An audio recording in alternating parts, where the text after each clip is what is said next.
going to go over the FERC hydro relicensing and then specifically talk more about the 401 process, which is a state process that's happening right now. And I think I'll just get started. So first we'll talk about the Connecticut River watershed. Then we're going to go into like the big picture view of Federal Energy Regulatory Commission, the FERC hydro relicensing process. And then we're going to talk about the 2 Massachusetts hydro projects that are being relicensed.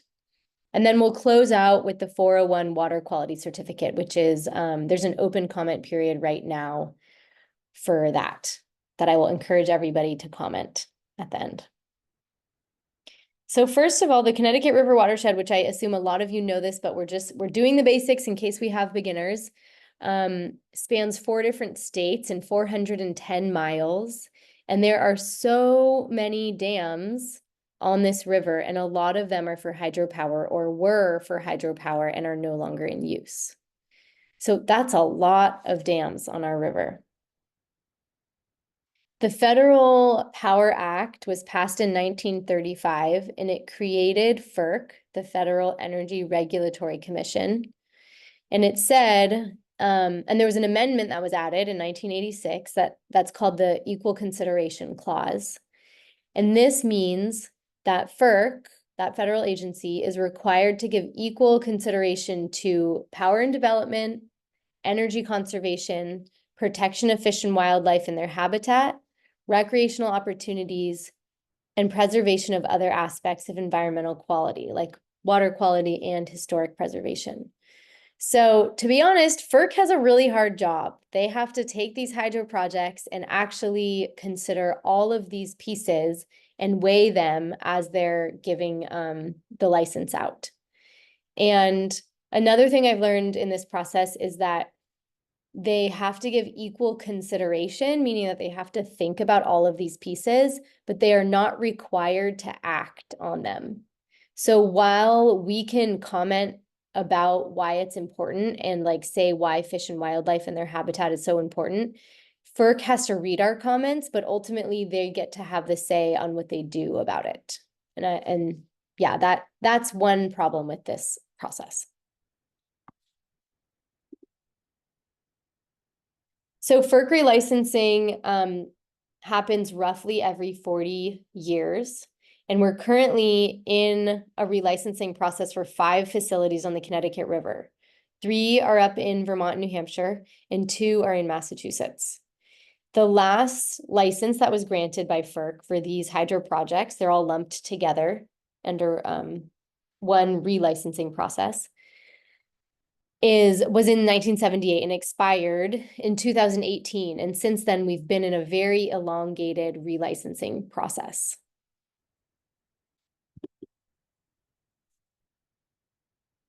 So the two facilities that are in Massachusetts, the first one is Northfield Mountain Pump Storage Facility, which is number 1 on the screen up here. And the second one is Turner's Falls Dam. And we're going to talk about each of those. So Turner's Falls Dam is how classic historic hydropower works, which is, well, a little bit different, but I'll explain this picture gives the overall concept of you hold water behind a dam and then you put it through a pipe called a penstock. A penstock just means that it's headed to a hydropower facility. And it goes through a turbine, it spins a turbine, which creates energy, and then the water goes back to the river. So Turner's Falls Dam is very similar to this, except that the penstock is actually a power canal. So I imagine a lot of you have been to the Turner's Falls Power Canal. It runs next to the Connecticut River, and how they work this project is they dam the water at the dam, and then they take the water from the other side of the dam and they put it into the power canal so that water is not actually running down into the river. The water gets taken out and put into a power canal separate from the river. And then there's different places along the river where water flows from the power canal through turbines and back into the river. So ultimately, this means that there is about a mile-long part of the river that is dewatered because all the water goes into the power canal instead of in the actual river. And that's a piece that is pretty critical to how CRC sees what is wrong with this hydropower facility. So as you can see here, this is the reservoir. You can see my cursor, right? Okay, great. This is a hydropower term, bypass reach, which means the river. It's being bypassed. The water is bypassing the actual river because it's in this power canal. So the water from the reservoir goes into the power canal and then back into the river down here, as opposed to its natural course, which is to flow in the river, go in the riverbed, and then go down here. And what that means is this whole section, which the hydropower companies call the bypass reach, and I call it the dewatered riverbed, doesn't have very much water in it. You could go there and you can see a lot of rocks and a lot of soil. I'm gonna scoot on to the next one for time. So there's a lot of impacts from dams. One is stream bank erosion, because the reservoir is at a height that is not the natural height of the river. It causes the land to fall in. It also alters the water temperature, because instead of having moving cold water, the water can sit there and heat up in the sun. There's also dewatering, as we talked about on the last slide. It blocks fish migration. It blocks sediment transport, which can be really important for water quality. It releases greenhouse gases because plants decompose that would have been exposed to the air, and they release greenhouse gases because they hold carbon when they are actually plants. And it inhibits types of recreation like kayaking. You have to get out and portage around the dam. So Northfield Mountain Pump Storage Facility is very different. This is a project where there's an upper reservoir, and in our situation, the river is the lower reservoir. So imagine this is the Connecticut River. And what they do is when energy prices are low, which is like at nighttime when we're sleeping, or whenever we're not using very much energy, when energy prices are low, they use electricity to pump the water up to the upper reservoir, and then it's here waiting for us for when we need energy. So from like 7 to 9 a.m. before people go to work, or 5 to 9 p.m. when people get home from work and turn on lights and cook. And the thing about this is, one, it takes more energy to pump the water up than it creates as it goes down. So it's a net loss in energy overall. And the other piece that is very apparent with this particular pump storage facility at Northfield is that because the river is the lower reservoir, it's not off river, it is literally the river.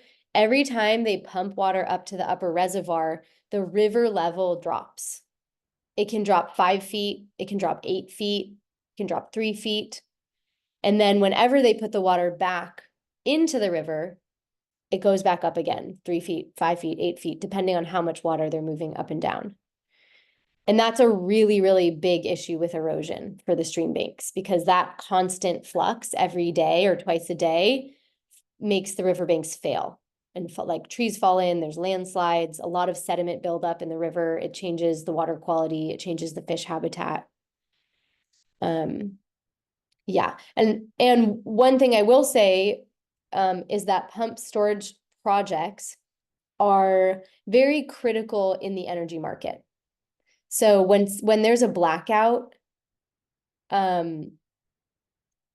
this is one of the ways that you can produce energy from no energy, which is not the case of other hydropower, or like for solar.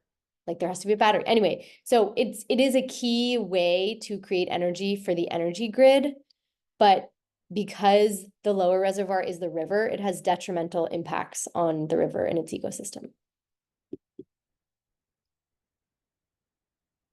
And I'm also going to skip this one just for time's sake. So now we are at section 401. This is going to be the bulk of the presentation because it's what's happening right now. So section 401 State Water Quality Certificate, or certification, is granted by the Massachusetts Department of Environmental Protection.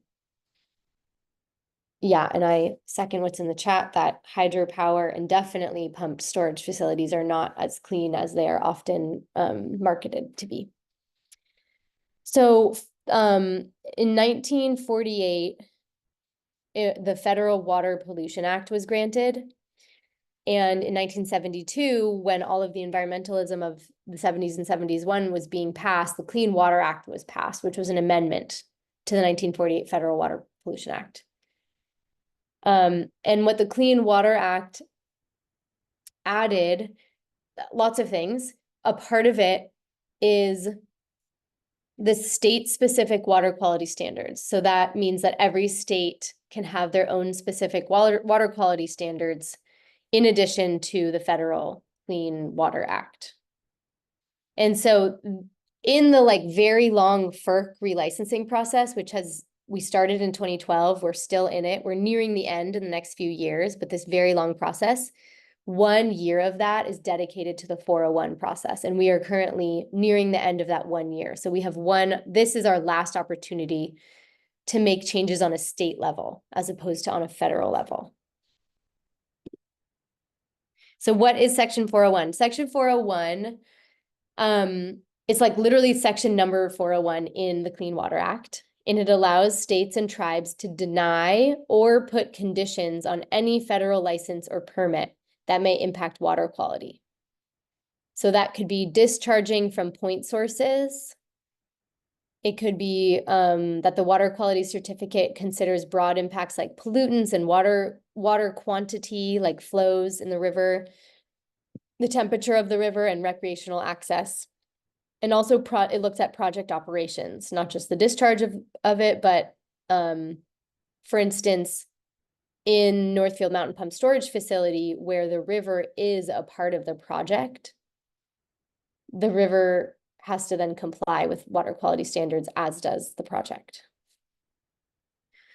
Section 401 also requires public process. It's written into the legislation that people like us get to have a say in what happens on a state level. So MassDEP cannot grant a water quality certificate without our input. And that's why CRC is yes, this is our time, all of you on this Zoom and all your friends, we are the ones who get to make a change or have a say in what MassDEP does. And the 401, lastly, it recognizes the state's expertise, and the federal agency can't contradict the state's decision. So that means that FERC can't take a part of the 401 water quality certificate out of the license that they're giving the hydro facility projects. So it is a key time for us to have a more restrictive and environmentally focused say in this bigger FERC process. So there's 3 different classifications or benchmarks for water quality standards. One is designated uses. So that can be how the body of water is desired or how it's used, as a public water supply, for fish, for wildlife, for recreation, for agriculture, for aquifers and groundwaters. The designated uses, those above pieces, whatever it is designated to be, have to be protected under water quality standards. The designated uses may not be currently attained. So they have to be already present. They can't be added. And then for criteria, this is more of the biological and chemical stuff, like pH, nitrogen, temperature, bacteria, dissolved oxygen. But it also includes the narrative of the river. So is it beautiful? How are the aesthetics? Where are the silt and sand deposits, and what aquatic life actually lives there? And then the third piece is anti-degradation, which means that whatever the state that river is at right now, 401 standards ensure that it won't get worse. So the policy says that the water quality can only be improved from here on out, and whatever the license says must meet that. It has to get better, it can't get worse. And then there's 3 different tiers of what a water body is allocated at, or is labeled as like, it's given a particular, it's in one of every body of water is in a particular tier. So one of the tiers is protection of water quality for existing uses. One of the tiers is protection of high quality waters, and one of the tiers is outstanding national resource waters. And I actually don't know how they are designated into each of the different tiers, but each one has a classification. So at Turner, so an example of how this is applied is that at Turner's Falls Dam, there's some issues that are impacted by from a 401 lens. In the designated uses section, the flows below Turner's Falls Dam are currently the lowest that in the current license before it's getting renewed. That bypass reach or dewatered riverbed sometimes only has a flow of 100 CFS. That's the lowest of the whole year. It's higher in different parts of the year for fish migration and for recreation. But it is like heartbreaking to me to know that a river that usually has thousands of CFS, cubic feet per second, is like restrained to only be 100 at certain times of the year. And this is a problem because of fish habitat. It's also a problem for recreation, and it's a problem for aesthetics, which are all a part of the designated uses. And so CRC is advocating for 1400 CFS in that section. There are, I don't have the chart in here, but during fish migration season, from like April, May until June, maybe, there is a much higher flow, and that's specifically for fish migration. But the rest of the year, there's not as high of a flow. Like for instance, in the winter, it's 100 right now. That's for the winter. So that's one way that we apply the 401 to one of our projects. At Northfield Mountain, one of the issues is in the criteria bucket. There's erosion impacts. So what I was saying about the water level going up and down and the earth from the riverbanks falling in, you can see a picture here on this slide. The water level goes up and down and up and down, and it takes all the soil out of where the plants are living in the riverbank, and then it causes this undercut. That's like a cave. And then the next step of what's going to happen to this tree is it's going to fall down, and the earth around it is going to start a landslide. And when that happens, it changes the dissolved oxygen of the water. It also changes the total suspended solids, which is like the dirt and the things that fall into the river. And it changes the aesthetics of how it looks and what the riverbanks look like. It also impacts the flow, like water temperature, and again, there's aesthetics of the erosion. There's also aesthetics of the flow, of how it like looks when it's moving. So right now we are in a comment period. I'll just speak in overall timeline as what has happened. So last April 22nd, 2024, MassDEP opened the, well, actually what happened is that First Light is the power company who owns these 2 facilities, and they have to apply to MassDEP for a water quality certificate. And so they applied, they put in like an application, and then MassDEP opens up a 1-year period that they have to grant or deny a water quality certificate. If they grant the water quality certificate, it means that the hydropower companies move forward with the FERC relicensing process, and they get their new license and they start operating under the new license. If MassDEP denies the 401 water quality certificate, they don't get the new license from FERC. And so the hydropower companies will continue to operate on their old license, and this process will continue until they are granted a 401 water quality certificate. So it's like a catch-22, where even if what is happening right now with the hydropower facilities, like even if that doesn't meet the 401 water quality standards, the projects will still keep operating on the old license. So what we want to do as CRC is we want to make sure that the 401 water quality certificate is granted, but is granted with certain very specific recommendations and protocols that make sure that these hydropower facilities are taking better care of the river. So instead of saying like what you're doing is fine, we're gonna try to just like push it through or make it a little better, we actually are advocating to MassDEP, and we're saying, hey, you actually need to make your 401 water quality certificate to a level where we're really making the water better. We're making the water quality better. Because if you're granting this certificate and this process is moving forward, they need, as it says, the legality, it has to be improved. It can't be worse. So this past year, we had, I know some of you on this call I recognized because last spring, there was an open comment period to MassDEP before they started their process of writing the draft certificate. And June 3rd, they had, let me actually see what my next slide is. Do I have those dates? No, okay. June 3rd, we submitted our initial comments before they started doing their research and putting together a water quality certificate draft.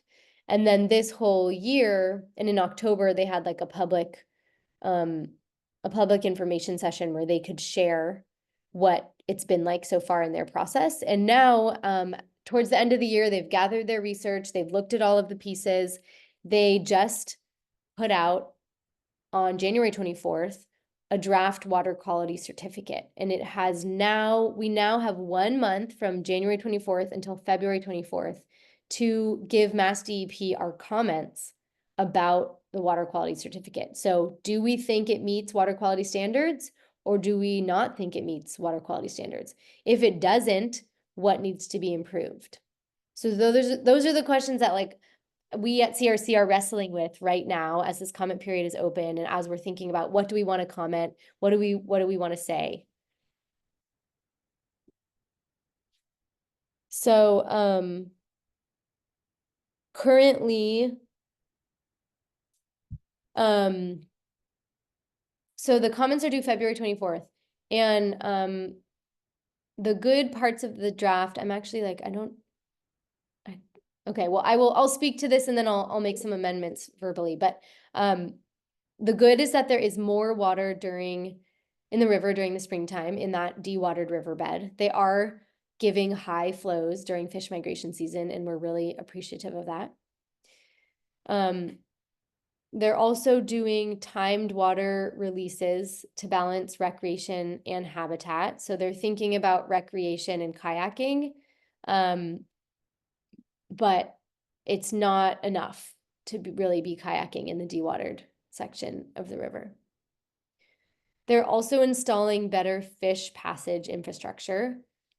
And one thing that MassDEP is requiring that FERC did not is they're taking our advice on from our FERC comments and from our DEP comments, is that FERC in the Fish and Flows agreement said that one of these fish passage infrastructures, well, actually, it's really a protection. It's a barrier net for the fish to not get caught in the turbines at Northfield Mountain facility. So that FERC was saying that should go in 7 years after the license is granted, and MassDEP is making that 5 years instead of 7 years. So they're saying that fish net, that protective barrier for the fish, has to go in earlier. And then also more gradual flow releases below the canal. So they are saying that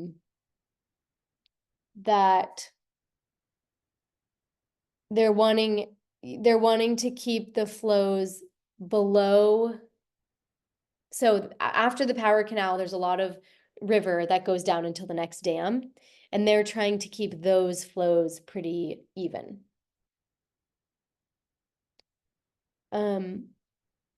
Okay, I'm gonna read a few of our chat things in the meantime.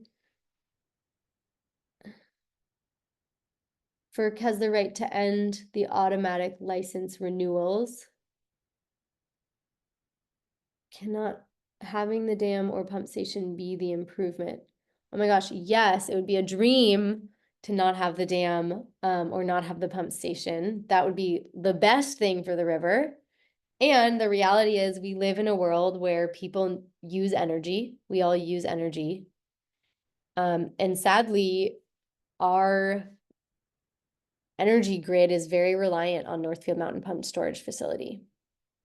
So it's like it would take a huge, huge cultural shift of all of us using less power and saying we need less power and having that be like literally a national, the grid, the energy grid is national. It's not state by state. So it would take like mass movement of humans to use less energy to decommission a lot of our energy projects or to switch. Yes, I agree. We need to take the cultural shift. I'm in it with all of you. And then the delay for the fish passage infrastructure in the first place, like why is it even going in 7 years after the license is granted, is because it's I mean, I agree that it should go in earlier, and their argument is that it takes a lot of time to like get the materials and to put them up and to figure out how to do it. They've never done it before. And so it's, yeah, we would rather it go up in the first year or the second year. And yes, I agree with degrowth economics is actually something my friend's partner is getting his master's degree in right now. And I was like, I didn't even know degrowth economics was a thing, but it is, and let's do it. And I agree with rights of nature. This river has rights that need to be upheld. And so, yeah, some other pieces. This is actually, from FERC, is like summer months, the river will receive only half as much as the water. So that's where we're really advocating that 1400 CFS below the dam. CRC is really advocating for that in the summer months, because after fish migration season, what is required of them is pretty, like drops significantly. I think it's like 400 CFS. And so we're wanting to bump that up to 1400 CFS, both for fish and wildlife and also for human recreation use. And then, the fish passage. So there's also a fish elevator going in, and that's going to take them a long time to put in because of construction or who knows what. And the barrier net, as I said before, is by DEP says 5 years. And the FERC license term that they're proposing is 50 years instead of 40. And I actually I need to look more closely at the 401. I don't know if it actually says a license term in the 401 because I think that's in a FERC. I apologize for putting that bullet point here. I think that's under FERC's jurisdiction. So the comment period is open until February 24th. And next Wednesday, a week from today, we are going to have an info session at CRC in Greenfield to help everybody write their comments. We're going to do a quick info session just like this around like what's happening. And then we're going to go into comment writing together. And so I highly recommend you come to that if you do want to write comments. We'll walk you through the process, and Amanda is going to put in the chat how to register for that. It's free, and we're going to have pizza. So you can come and eat pizza and learn how to write your comments and submit them. So the first thing is you introduce yourself and what your relationship is to the river. This is how you like say to MassDEP what your standing is, like what your involvement with the river is. And then you state your objective and you get to the point quickly. Like for instance, if you want 1400 CFS below the dam, you say that's one of your objectives. And support your points. Why are you arguing for this? Because we want more water back in the river where it's naturally supposed to be for recreation, for fish, for ecology. And then summarizing or thanking them for their time. So it's pretty straightforward. And oh, this is from FERC. So I'm just gonna say, go back one. How you submit your comments to MassDEP is over email. It's very simple. And if you have a lot of documents you need to submit, you can talk to me about how to do that. So now we're gonna go into a little bit of Q&A. Maybe I will I will stop sharing. Yeah. And Amanda, can we go to gallery view? Great. How's that? Yeah. So let me see if I missed some things in the chat. Oh, hold on.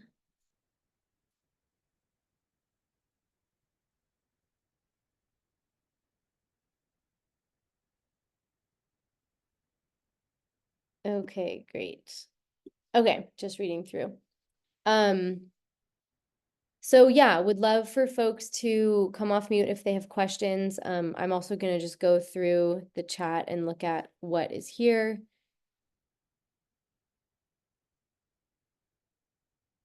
And I also am noticing Andrea is here. Thank you, Andrea, for coming to help me answer questions.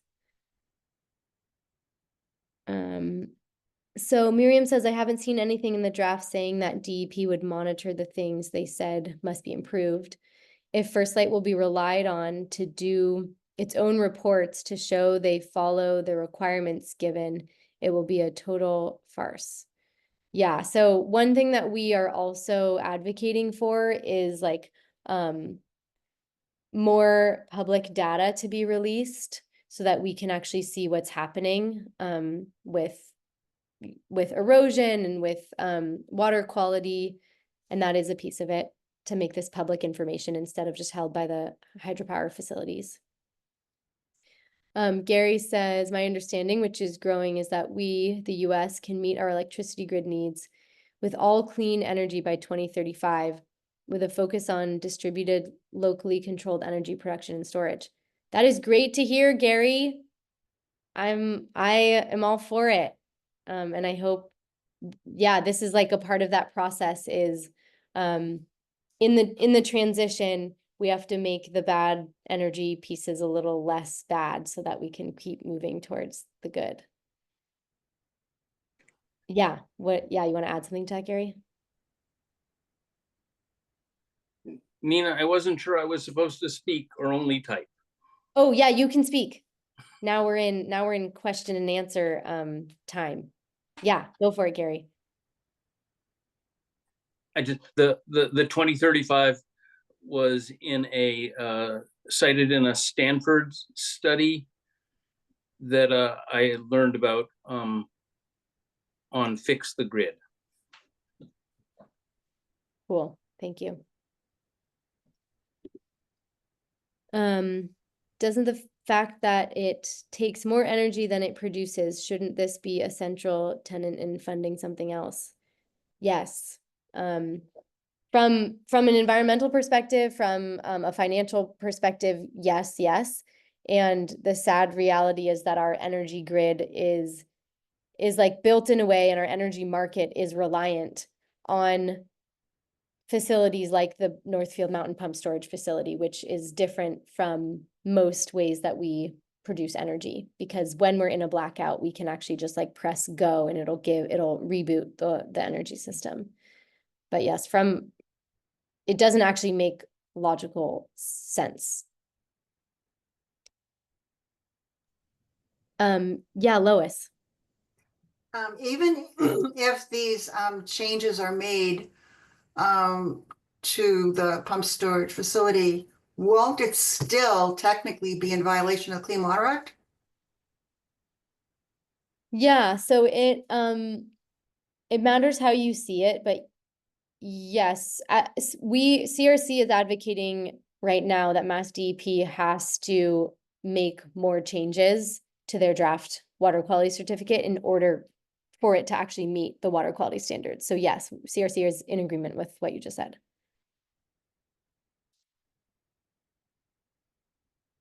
Other verbal questions, Miriam? Yeah, I just question that we need the energy that it's going to be given, and that, and I question why they're not looking into better solutions to collect energy. There are better solutions, and this one is really damaging and threatens a whole ecosystem. So my comments, I want to be to deny it, to deny the clean water certificate. I see. Yeah, and I totally hear you on that. And that makes sense. Like if it doesn't meet these standards, or if it's not a good project, to deny it. And the only downside of that is then they're going to keep operating on their old license, or keep being in this very elongated relicensing process until they get a 401 granted to them. But why? If we deny it, how would they get their license? Because they're still operating on their old license until they get their new license. I mean, there also can be like big appeals, like legal appeals of like, we're suing them because they're not following this, and that's also possible. So can you speak a little to the process or your understanding of the process of what it would have to take for them to not just be able to continue operating, to in the future get a new license, but actually have to like stop and dismantle the pump storage situation? Because it seems bizarre that there's no like off ramp. Uh-huh. Yeah, I mean, that's a great question that I think we at CRC also wrestle with, because as people who are really, really adamantly wanting the river to be free and to like be healthy, the reality that we have a machine and like a capitalist society that we are living in is causing harm to our ecosystem. And so, in my opinion, like it is only if we have like mass movement away from a capitalist or electric system, or some type of like huge political movement, that there would be any interest in decommissioning the pump storage facility. And like, not just, this is not just Massachusetts. This is like, we would have to get many people from many places to make change and to stand up for something different. I wonder on that point, about energy studies that have been done to show like what alternatives for energy we could do, especially if they weren't like profit driven here. And I know there is like a lot of energy behind like municipally controlled energy, and I mean, we do have a lot of energy concerns happening in Western Mass about like the energy projects that they want to cite. So I mean, I do think it is part of a bigger struggle, and I think it could be like, I would like to see like what else we could have, and like I don't think we get to hear enough about that. And I know that there was I think an energy director from Massachusetts who was at the last hybrid meeting, but didn't have any information about like what other alternatives we have, because I guess they're just not really done because they're not profitable. But I think there are options. Yeah, that is a great point. And we're really grateful to work closely with some of the energy folks at UMass who are really studying that side of things, of like, what can we do to transition our energy to something that's cleaner, and that and still can work. And like, we're just right alongside them, rooting them on, being like, yeah, let's make something different. And also like, how can you help us in this process, and they've been really helpful to us with thinking about energy. Anybody who hasn't asked a question yet? I think there was one I'll just say to Keith and Hal, CRC will send our top recommendations out publicly probably next week. We're still drafting them right now.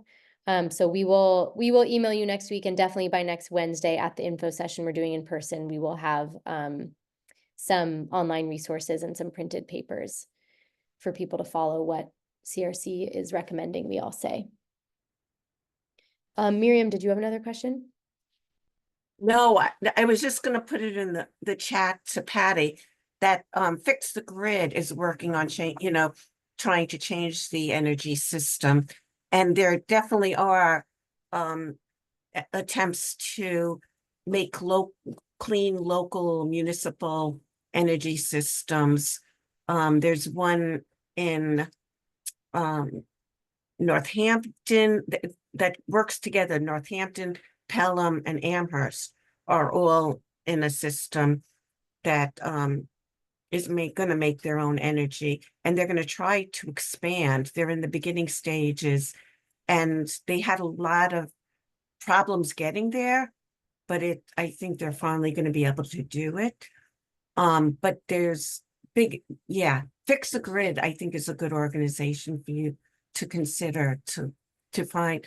And there's, different kinds of batteries than lithium, which is so dangerous and so destructive to indigenous lands and when they dig for it. So that should be explored. There's a lot of other things they could be doing. Thanks for adding that. And then I also just want to say, thank you, Andrea, for the correction. I misspoke, and in the current license, in the dewatered river bed, the minimum flow is actually 0 CFS. It's not 100. And so that's like so heartbreaking, just to know that that's what's happening, but not in the new license. Gary.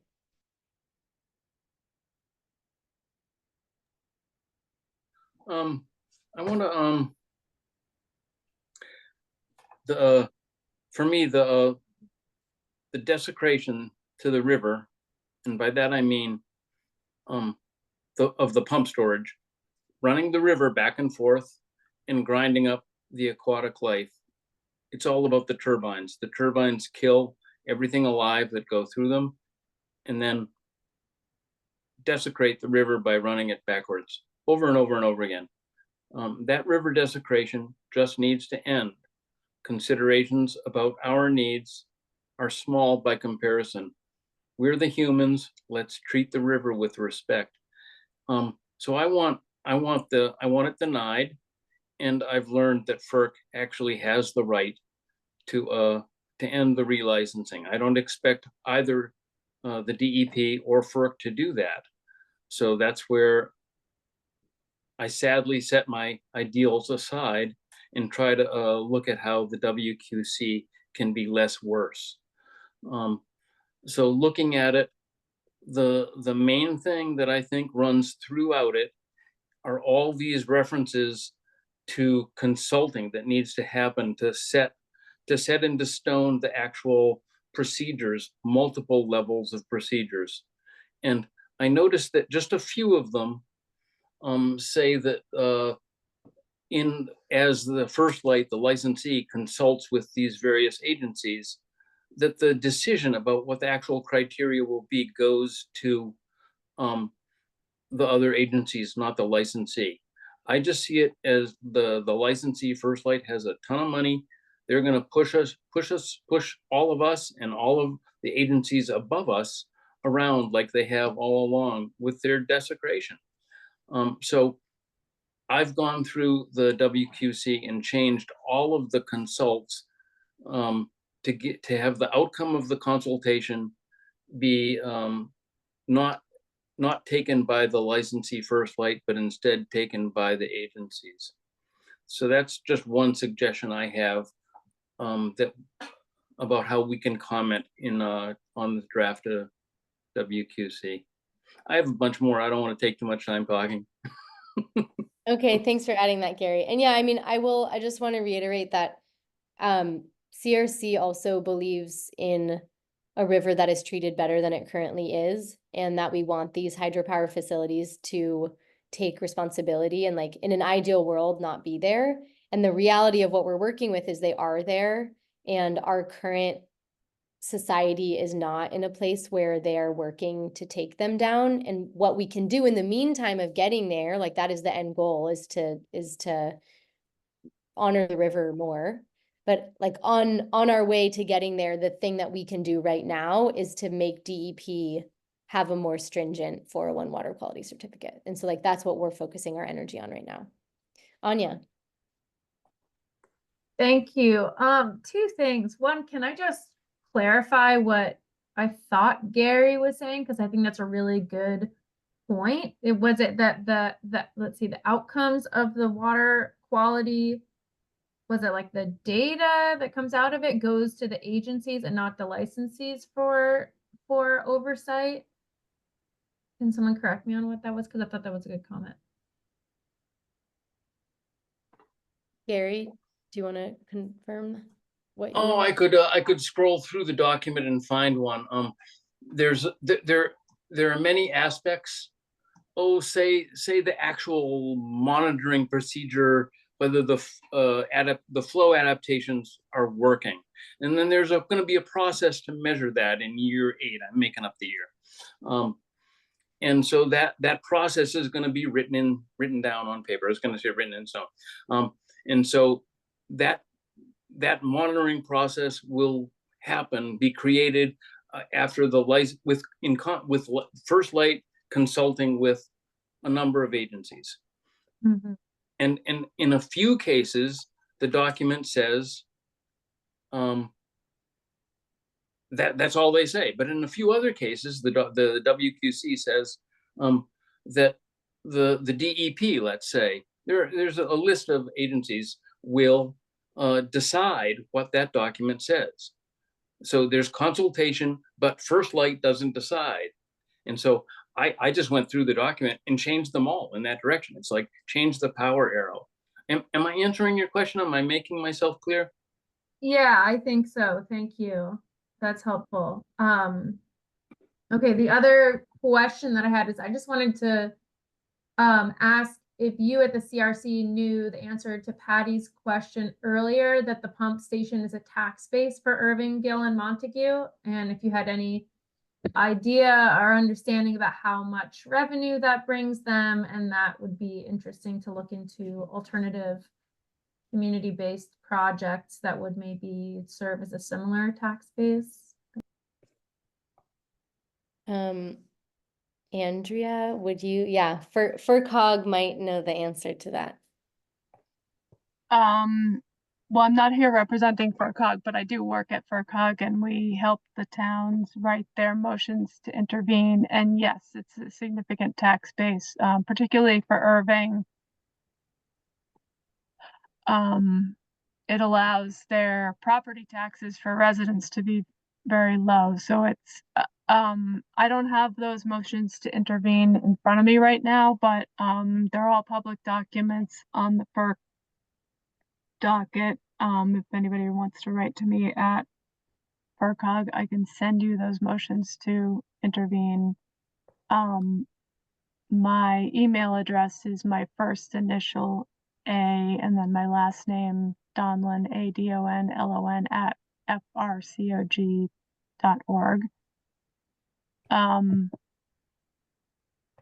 Both for Montague and Montague, Northfield, and Irving, it's a huge part of their town budget, and Gill to some degree, but a little less.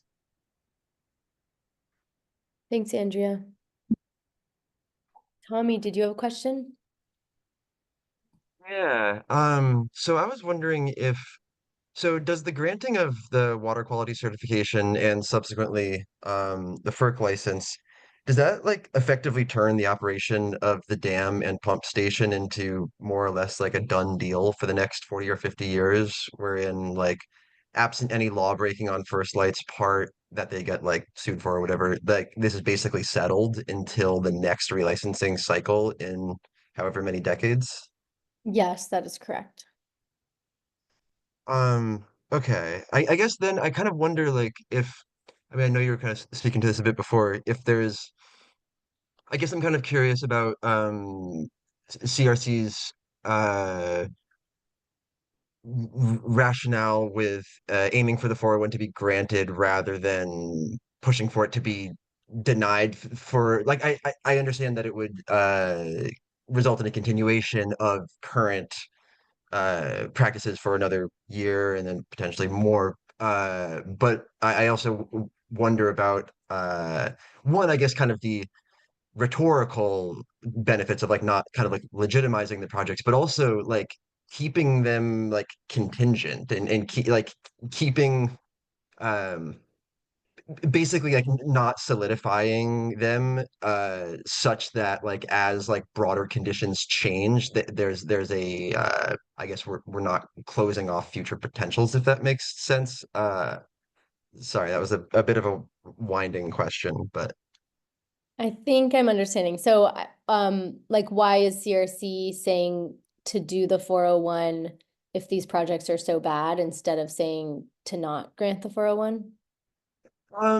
Yes, but also I guess I guess I'm curious specifically if CRC like has considered what sort of advantages can be gained by not by having the 401 be denied such that the relicensing process continues and we could maybe find ourselves in more like socially like advantageous I'm sorry, I'm trying to think of how I want to word this. Yeah, or to wait out for something better.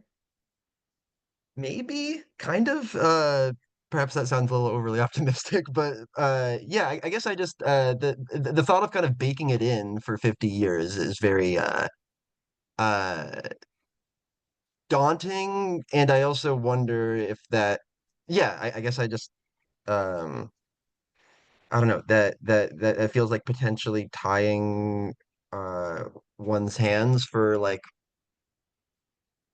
responding to changing like social conditions or political conditions over the next few years or whatever it may be.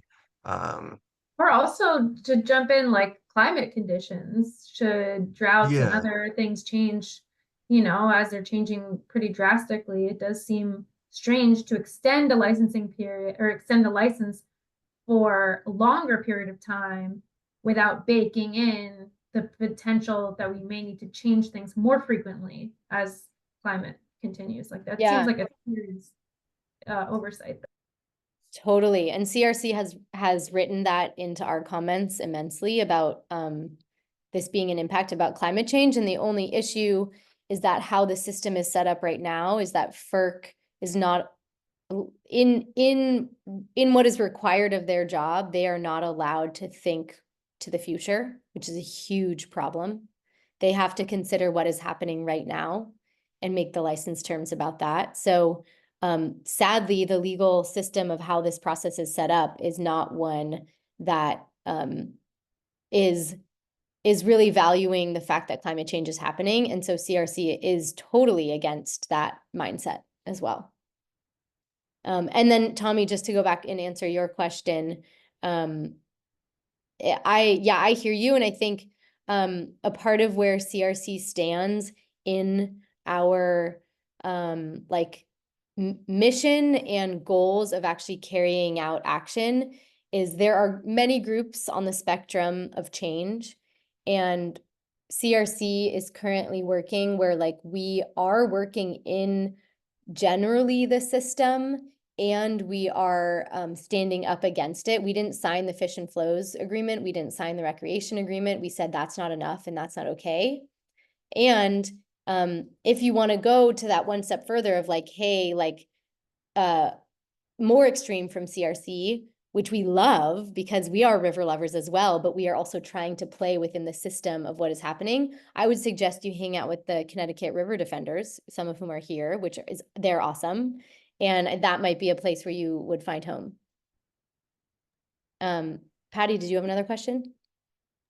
Yeah, kind of like piggybacking off of Tommy's question about like I guess baking in this like 50 years of being able to do this, which seems so rigid, and like I guess I'm curious, like also considering like how things are going with government administration or like government agencies, like and the oversight of these things, like who's actually going to be making like what could be the scenario where like this does start to fail terribly in some way and like something has to change because like the oversight of this project is clearly showing that this like is terrible or not working or something, or just like there is no oversight anymore. Like what could those like? Yeah, I mean, again, I think it goes back to just like that huge cultural shift that I'm so yearning for, as I'm sure a lot of other people on this call are, like, not with our current government, you know, like, so what does it take in 4 years from now for us to really change who's representing us and who is in the system and how that's all happening?